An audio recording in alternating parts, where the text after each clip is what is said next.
Abra sua Bíblia comigo no livro de João, capítulo 10, versículo de número 10. Nós vamos iniciar hoje uma série que tem por tema abundância. Serão 3 domingos. Estaremos ministrando sobre esse tema. Estará sendo gravado e disponibilizado depois no nosso canal do YouTube essa série, para que você possa refletir, para que você possa entender o que nós queremos ministrar nesses dias.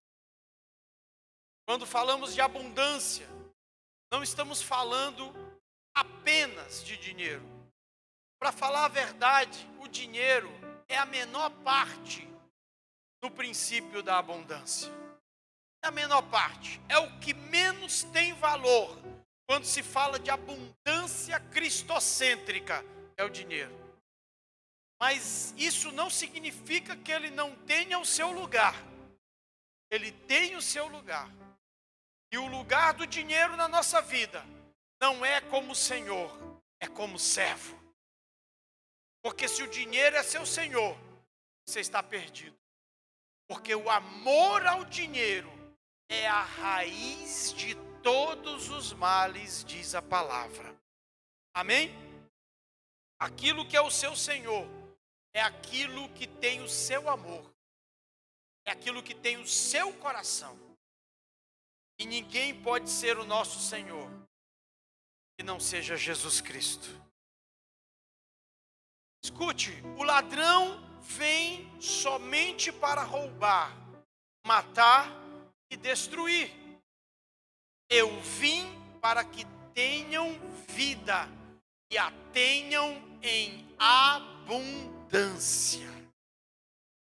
Uma outra versão da Bíblia Viva diz assim: a intenção do ladrão é roubar, é matar, é destruir.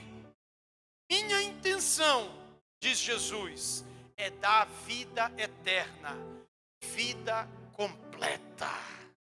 Diga comigo, vida completa. A principal definição de abundância, pela ótica cristocêntrica, é vida completa. Amém? Vida inteira. Inteira. Sem divisões, sem fragmentações, sem departamentalizações. Há pessoas que dividem a sua vida em departamentos, entregam uma parte para Jesus e outra parte retém. Essa é a geração de Ananias e Safira, que diz que está entregando tudo, mas está retendo parte. Essa não é uma geração abundante. Porque a geração abundante é como Barnabé, que vendeu um campo e entregou tudo. A geração abundante é como aquela mulher que pegou um vidro, um perfume de nardo, que correspondia a 1 ano de trabalho, e ela pegou aquele perfume e ela não derramou sobre ninguém, a não ser e exclusivamente sobre Jesus. Ela não reservou nenhuma gota para os discípulos de Jesus. Ela derramou tudo sobre ele, ainda que foi censurada, ainda que havia uma falsa modéstia, uma falsa humildade de um dos discípulos que disse: que desperdício, nós poderíamos ter vendido esse perfume e dado o dinheiro aos pobres. Queridos, quando você derrama algo de valor sobre Jesus, você está lançando sementes para cima. E sementes para cima sempre frutificam, porque o céu é um lugar de fertilidade. Diga para alguém que está do seu lado: lance sementes para cima. Derrame tudo sobre Jesus. Não retenha nada. Aleluia. Que o Espírito Santo nos conduza nessa jornada de abundância, Que o Espírito Santo traga clareza. E desde já, eu quero declarar que todos os inimigos dessa palavra, nas mentes, caiam por terra em nome de Jesus. Que essa palavra gere entendimento e clareza, de tal maneira que se descortine um novo cenário sobre você. Uma nova realidade, acima de tudo espiritual, divina, celeste na sua vida. Que você saia de todo e qualquer enjaulamento cultural e até religioso sobre esse tema, sobre essa verdade que Jesus declarou, a abundância. Essa é uma mensagem que irá virar você de cabeça para cima, pois irá fundamentar você nas coisas do alto. Amém? Diga para alguém que está do seu lado, prepare-se, você vai ser virado de cabeça para cima. Não é de cabeça para baixo, é de cabeça para cima.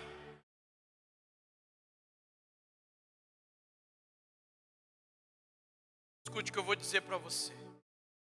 Não é a pobreza, nem a riqueza que define a nossa espiritualidade, mas a abundância ou a escassez. Sua espiritualidade não é mensurada pela quantidade de dinheiro que você ganha ou perde. A sua espiritualidade é mensurada pela sua mentalidade de abundância ou de escassez. Entenda isso.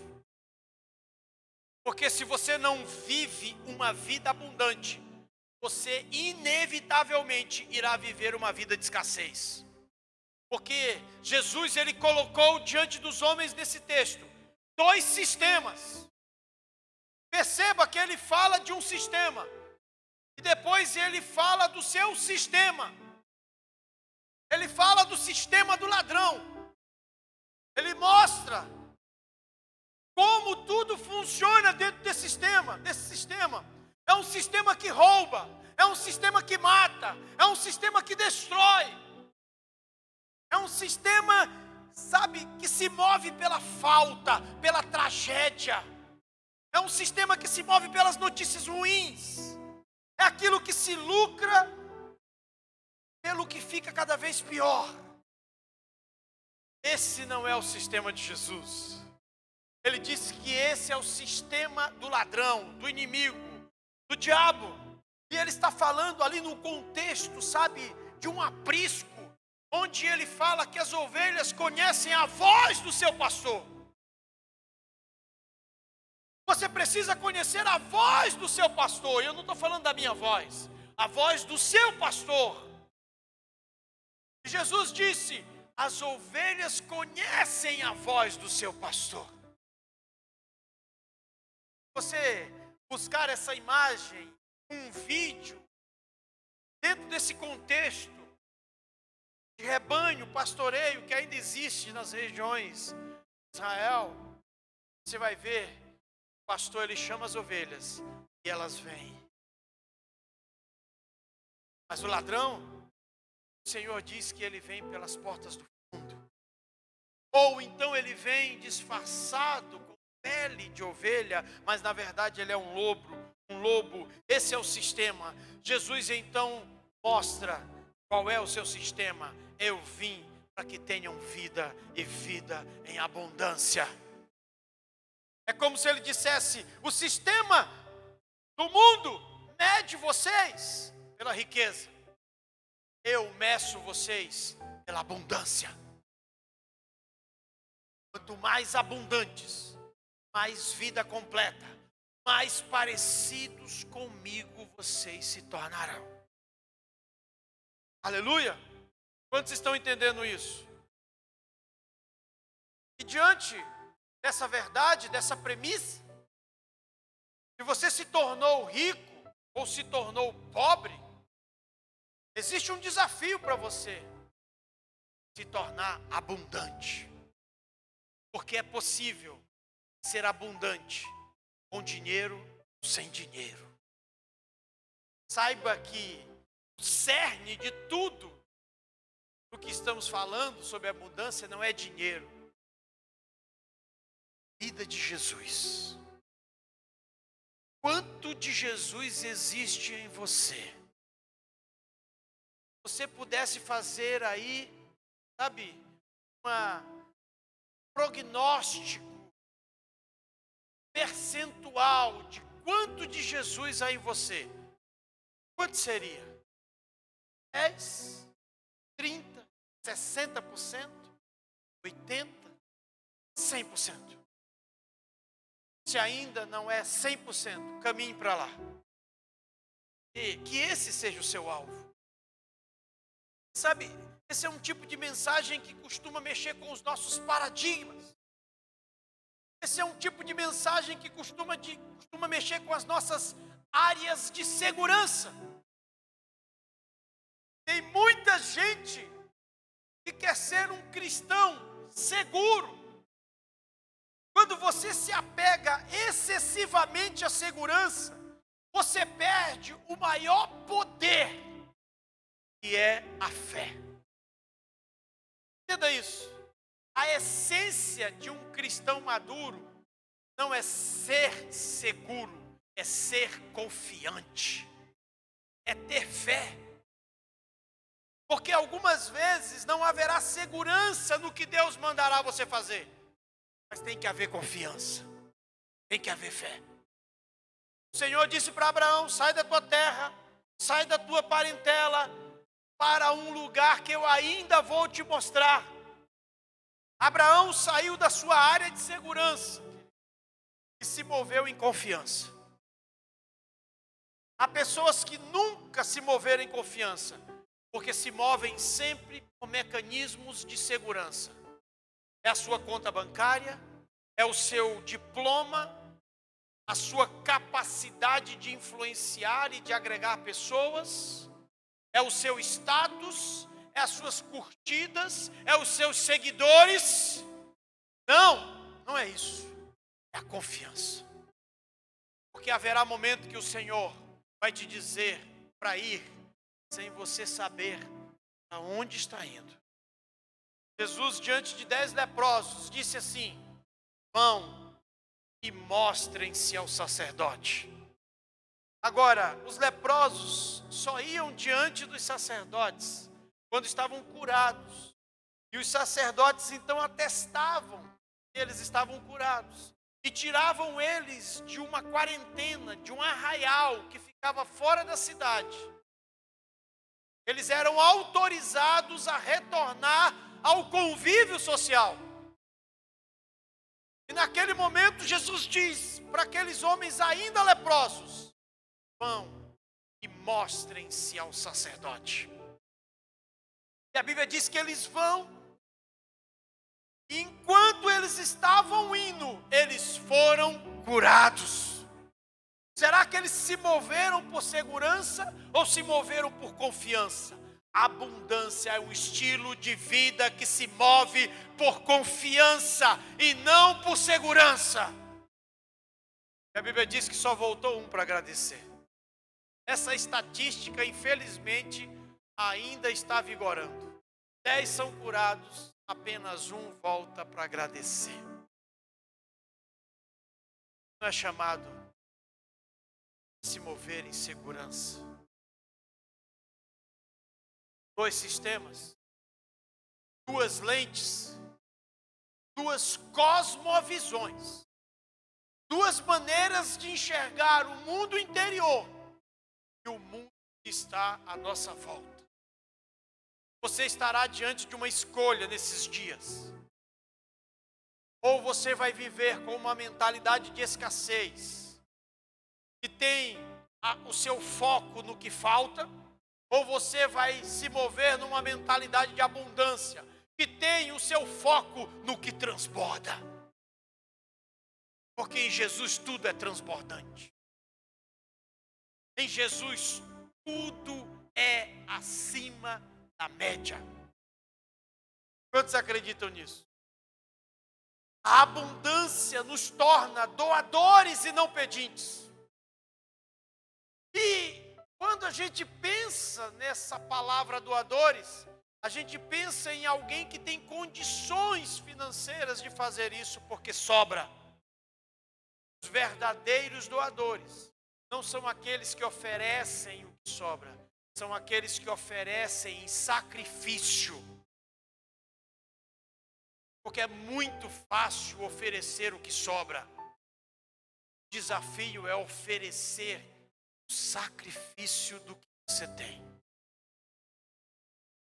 E há pessoas que já perderam inúmeras oportunidades de semear em fé, porque olharam os seus recursos e preferiram ficar na sua área de segurança, ao invés de se mover numa jornada de confiança. A abundância é uma jornada de confiança. É uma jornada onde Deus te transiciona de pedinte para doador. Quando você não tem dinheiro para doar, você se doa. Você se entrega. Porque a essência celestial e divina de doar não é entregar algo, é entregar-se. Mais importante não é o que você dá, é você dar-se. Você oferecer-se. Você pode não ter dinheiro ou bens para doar, mas você tem tempo, você tem conselhos, você tem maturidade para doar, para derramar sobre alguém. Você tem abundância, vida de Cristo em você. Quem foi mais abundante? Após a leitura desse texto que eu vou fazer, me responda essa pergunta: quem foi mais abundante? Mateus 12:41 diz que Jesus estava sentado diante do gasofilácio, como esses que estavam aqui para recolher os dízimos e as ofertas. Ele observava, a Bíblia diz, ele observava como o povo lançava ali o dinheiro. Escute isso. Ora, muitos ricos depositavam grandes quantias. Vindo, porém, uma viúva pobre, depositou 2 pequenas moedas correspondentes a 1 quadrante.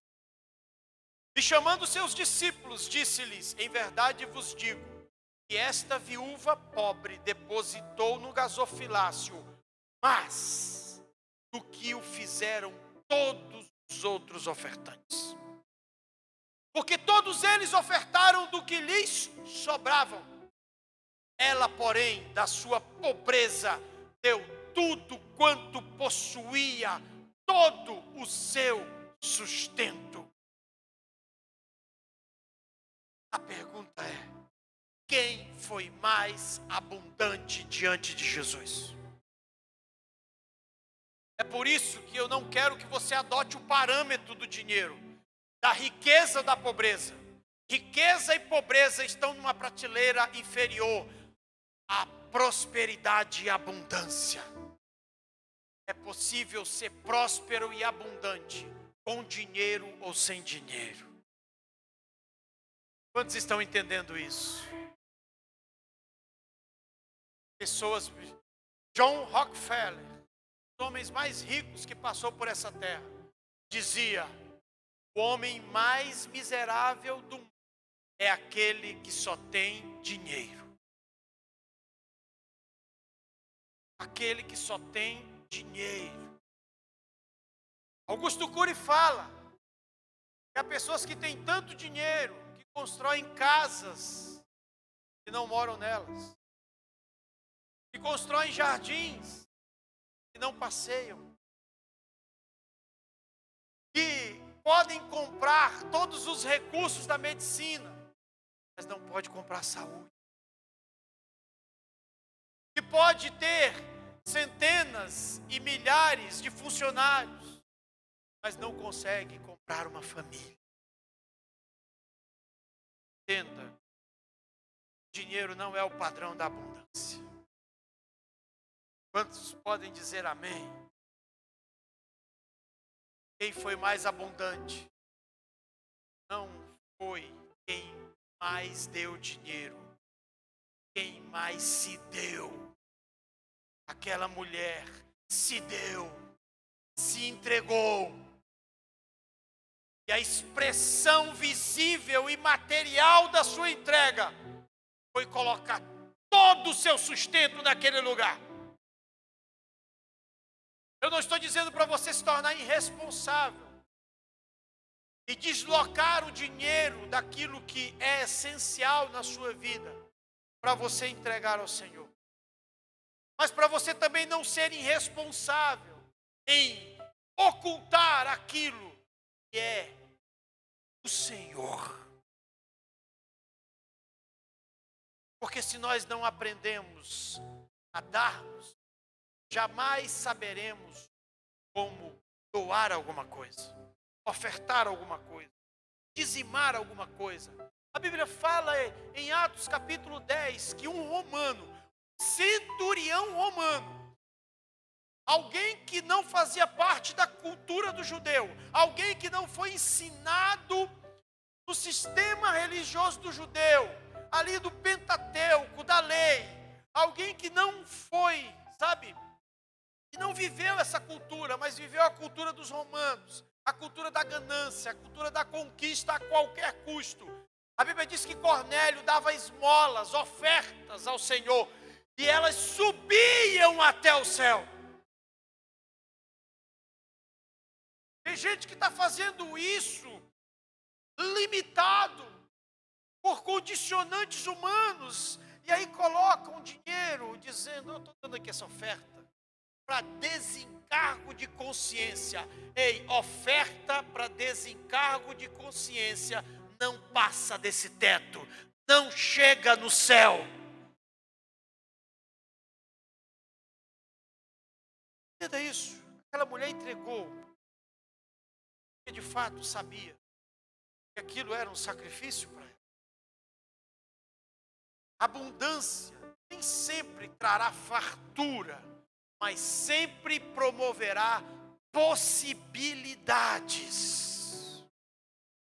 Uma pessoa abundante nem sempre será uma pessoa farta, mas ela sempre será uma pessoa de possibilidades. Não há nada que pare essa pessoa, nem a falta de dinheiro é capaz de parar alguém que tem vida abundante. Porque é a vida de Jesus e ninguém é capaz de parar Jesus. É vida completa. Eu quero que você viva essa vida. O que Moisés, Sansão, Gideão, Davi e aquele menino da multiplicação dos pães tinham em comum? O que eles tinham em comum? A abundância. Porque Moisés tinha uma vara, Sansão tinha uma queixada de jumento, Gideão tinha vasos e tochas, Davi tinha 5 pedras, o menino tinha 5 pães e 2 peixinhos, e eles revolucionaram a história da humanidade. Moisés abriu o mar e conduziu o povo pelo deserto. Sansão venceu um exército com uma queixada de jumento. Gideão derrotou os inimigos. Davi derrotou um gigante. E o menino ajudou a alimentar uma multidão. Aquele menino carregava abundância. Ele não tinha fartura, mas tinha possibilidades. Quantos estão entendendo isso? Sabe, a mentalidade de abundância será uma contracultura em um sistema dependente de dinheiro, de posição, de influências políticas, sociais, intelectuais. Como é paradoxal ver alguém desprovido de recursos e até de conhecimentos acadêmicos fazendo algo que somente o improvável poderia. Mentalidade de abundância revela os improváveis. Sabe o que é improvável? Um dia Deus me deu um conceito de improvável, olhando para a minha vida. Ele disse: Espírito, improvável é aquele que tem um passado e não profetiza um futuro de sucesso. Esse é você. Aí eu olhei para o meu passado, uma juventude presa nas drogas, de rebeldia com a minha família, de desvio da igreja. Eu olhei para os meus fracassos. Eu disse: Senhor, esse sou eu. Meu passado jamais profetizaria futuro de sucesso na minha vida. Talvez esse seja você. Amém? O Senhor diz: não olhem para o seu passado. Esqueça as coisas do passado. Eis que estou fazendo coisas novas. Isaías 43, 18. Sabe, o seu passado você não pode apagar. Mas o seu futuro é uma folha em branco e você pode escrever uma nova história. Por favor, escreva uma história com uma mentalidade de abundância.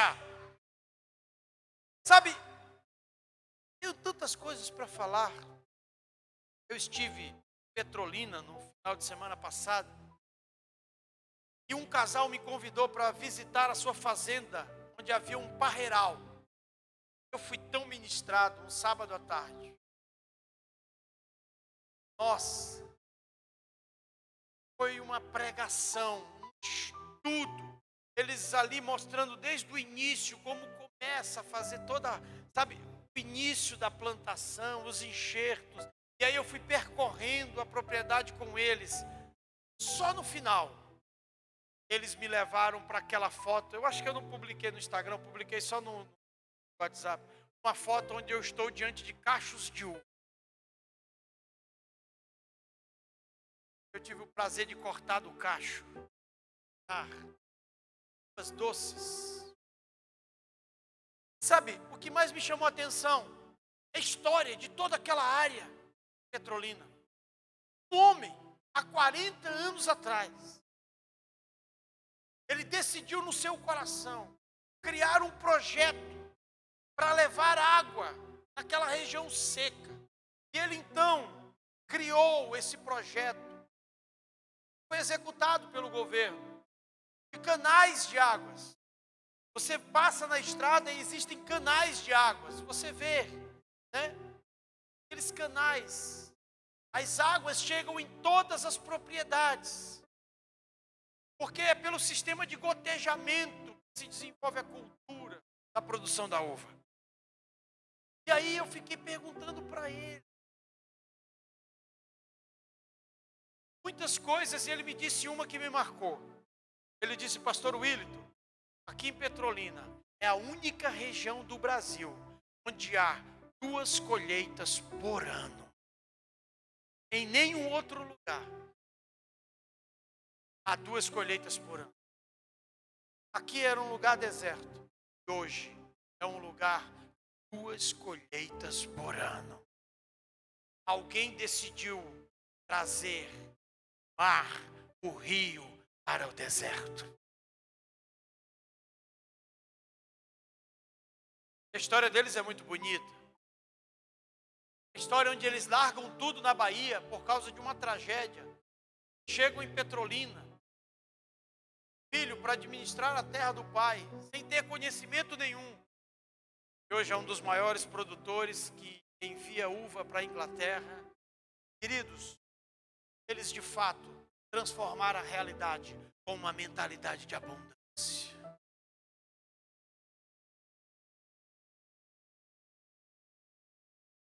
Quero te dizer, queridos, que existe uma fonte para gerar essa mentalidade de abundância. É a Bíblia. Pastor Cote diz que antes de um avivamento, sempre há um reabibliamento. Você quer se tornar uma pessoa diferente, vai ter que conhecer Deus pela sua palavra. Esse é o manual da mentalidade de abundância. Esse é o tratado da mentalidade de abundância.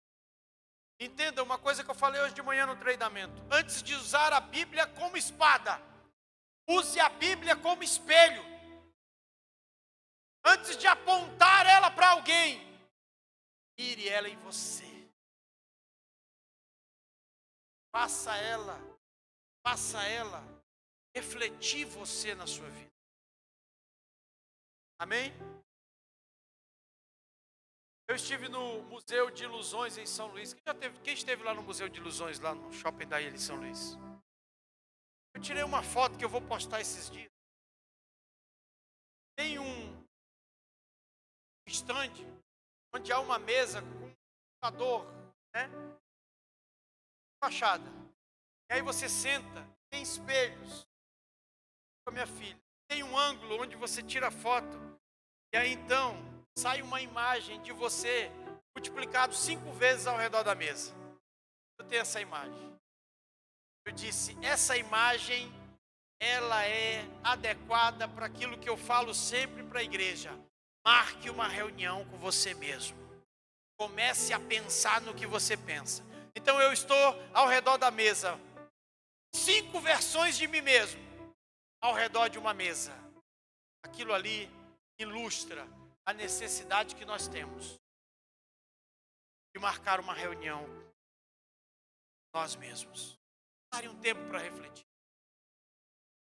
Coloca a Bíblia como espelho.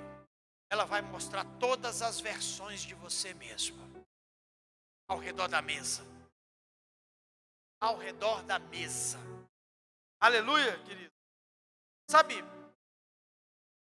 esse tipo de mensagem, para alguns, não começa construindo, começa desconstruindo. Porque talvez você já escutou tantas coisas sobre abundância, sobre dinheiro, que você é uma pessoa armada.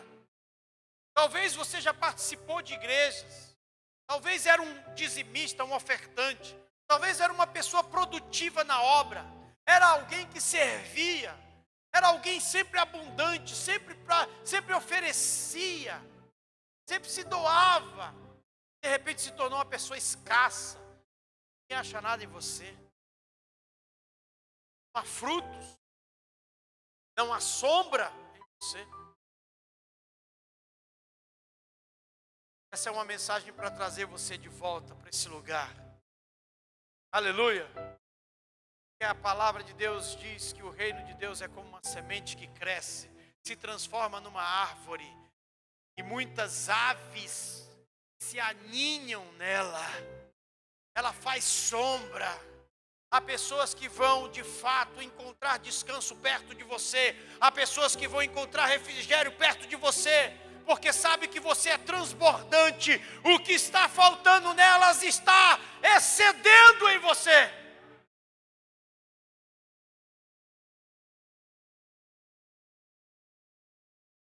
Sabe, há pessoas que precisam desconstruir, porque elas pensam entre colchetes. O pensamento delas é fechado, limitado e preconceituoso. Advém de um senso comum, que muitos falam. Eu te desafio a ir mais fundo. Eu te desafio a ir mais fundo, a não ser um crente panqueca, largo e raso. Diga para o seu irmão, não seja crente panqueca, largo e raso.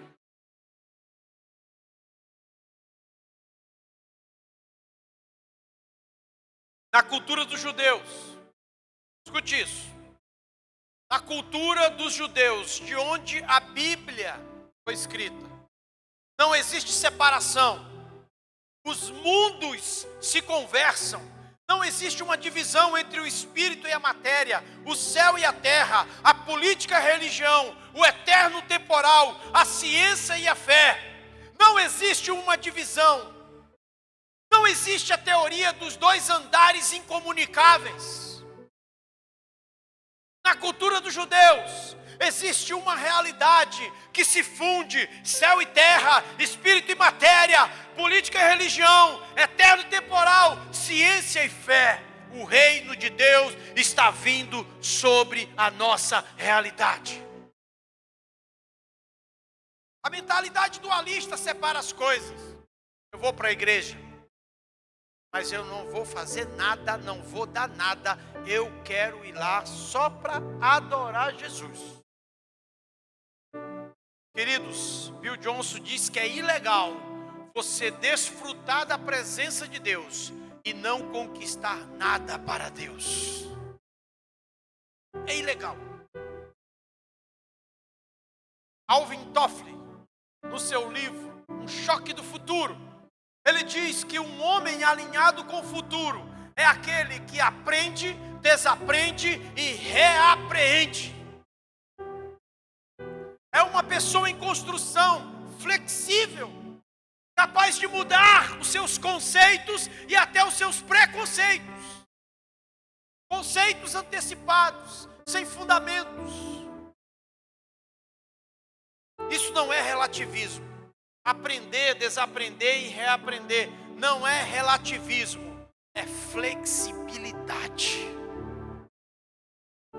Seja humilde.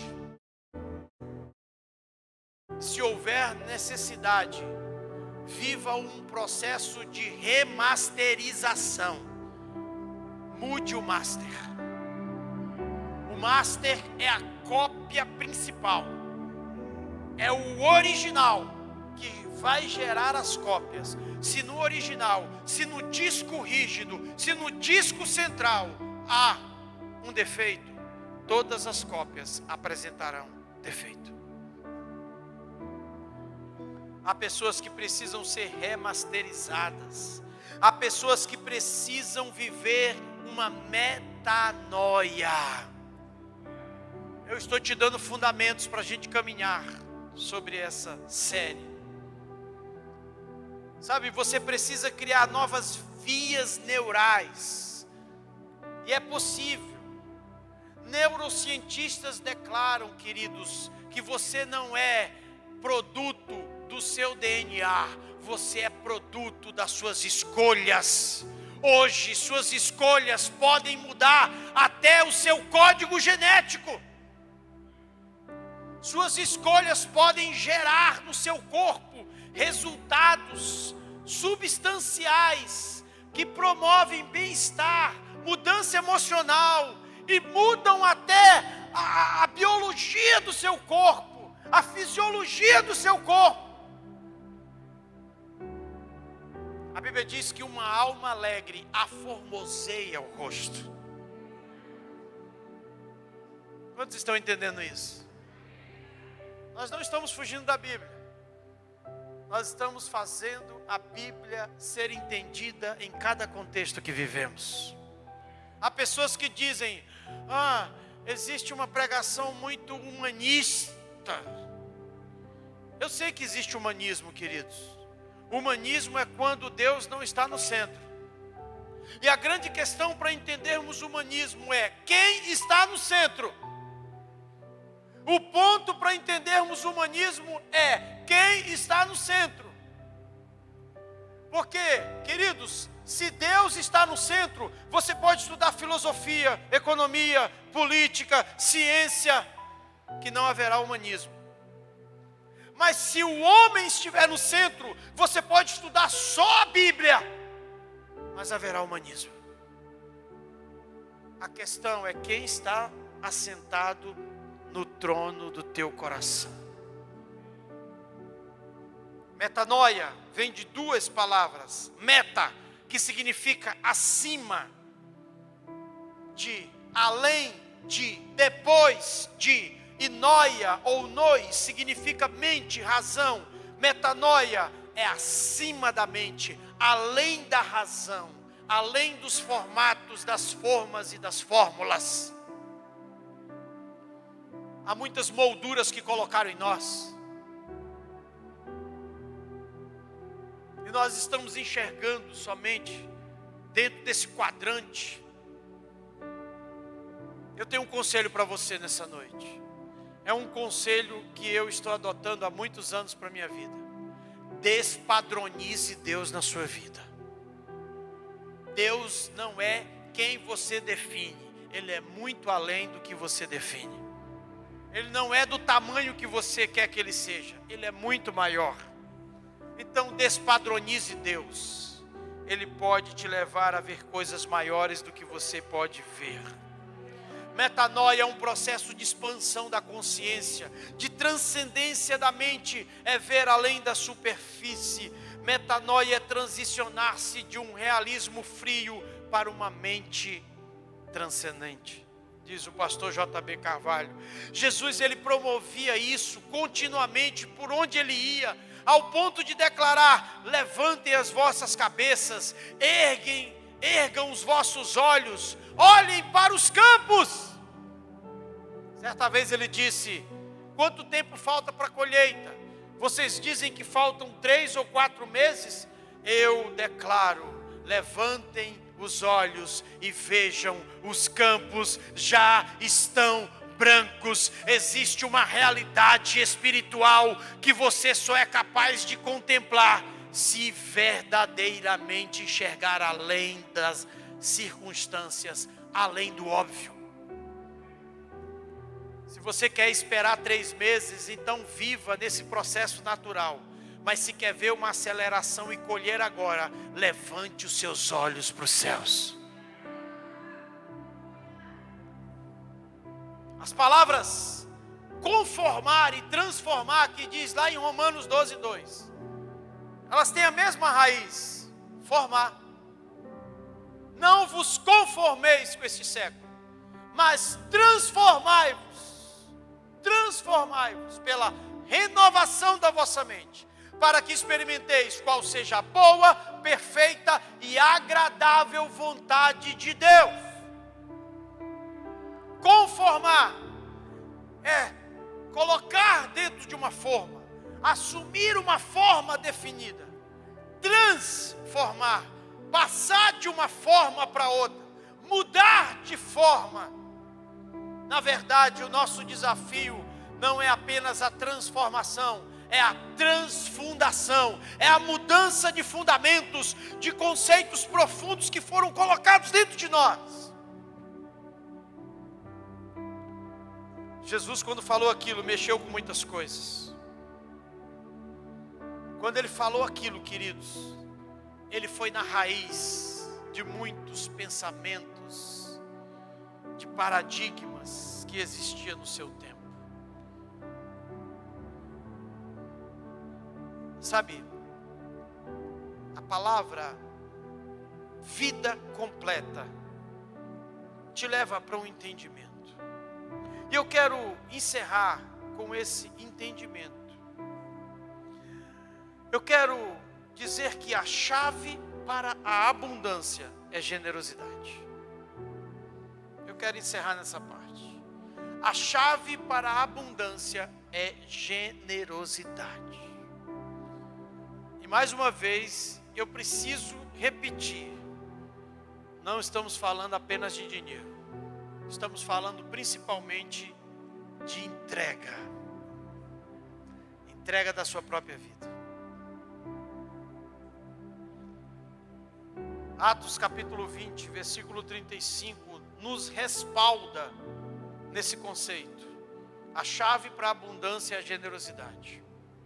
Diz Paulo, quando está reunido ali com os anciãos, ele diz: tenho-vos mostrado em tudo, que trabalhando assim, é mister socorrer os necessitados, e recordar as palavras do próprio Jesus, mais bem-aventurado é dar do que receber.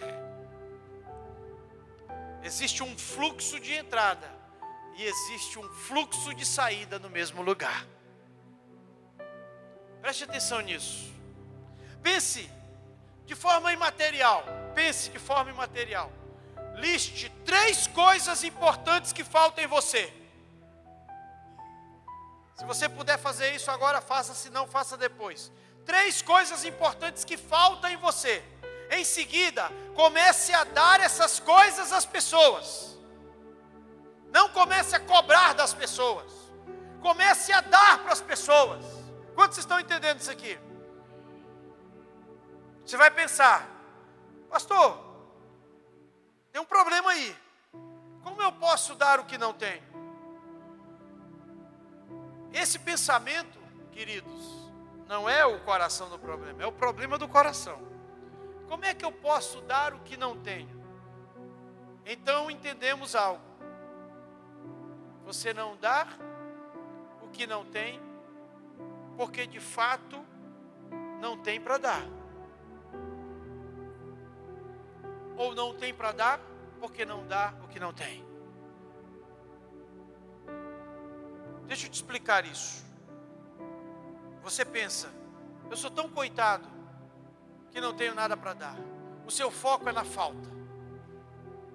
E é justamente essa mentalidade que fecha o fluxo de saída do seu coração. E quando você fecha o fluxo de saída, você não quer dar porque você não tem, mas pode oferecer.